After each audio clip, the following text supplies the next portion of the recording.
here we are. We finally come to the end of the exploration and conquest of North America. This is going to be the last presentation in the series, and obviously the Revolutionary War is obviously going to be part of exploration and conquest, but really this is going to be the last presentation here. This presentation is on some of the colonial wars that were fought from the later 17th century to the mid-18th century. The wars that were fought in this time period were named after the kings, or the rulers of England, who ruled at the time that the war was fought. So, you know, you have King William's War, Queen Anne's War, King George's War, and they all coincided with a different war fought in Europe at the same time. So while European armies fought each other in Europe, the European colonists would fight each other in North America.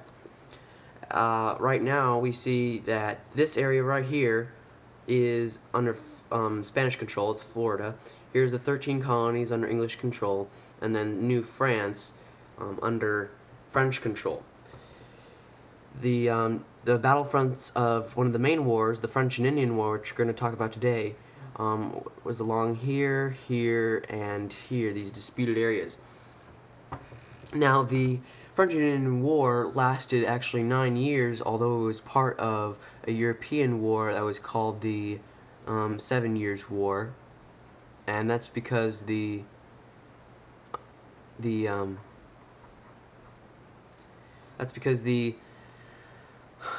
colonists actually started the war before the Europeans did. So the French and Indian War is actually longer than the 7 Years' War. The French and Indian War was mainly between England and France, and like I said, the battlefronts were these disputed areas right here.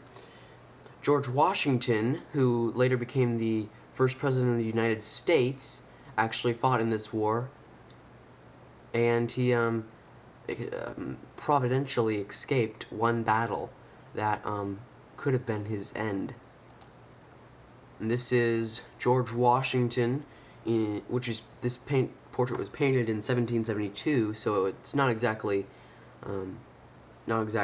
what he maybe looked like in the French and Indian War, but it should, you know, give a picture of what the military uniforms at that time looked like. He was leading some Virginia militia down the Monongahela River to the Fort Duquesne, which is a French fort, and they were ambushed by French and Native American troops. George's hat was shot from off his head, 2 horses were shot from under him, and multiple bullet holes were found in his jacket, yet he survived the battle unharmed. It was only by the providence of God that the father of the American nation would survive this battle.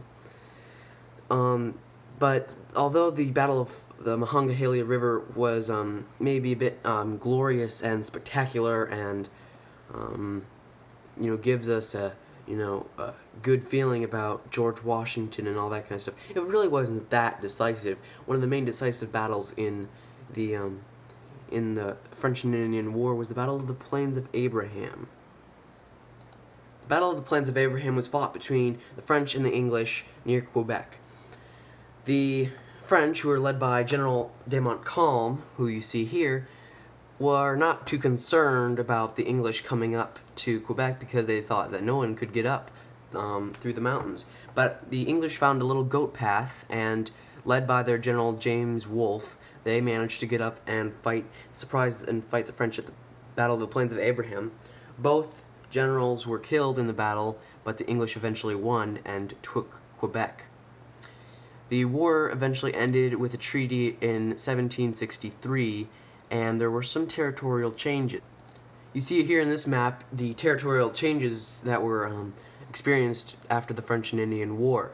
This area right here is the British colonies before the French and Indian War.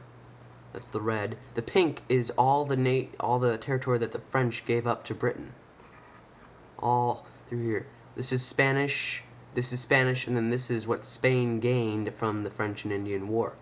So you see the French were basically kicked out of North America, and the English really expanded their influence. The English, however, eventually, in a few years, would lose their colonies.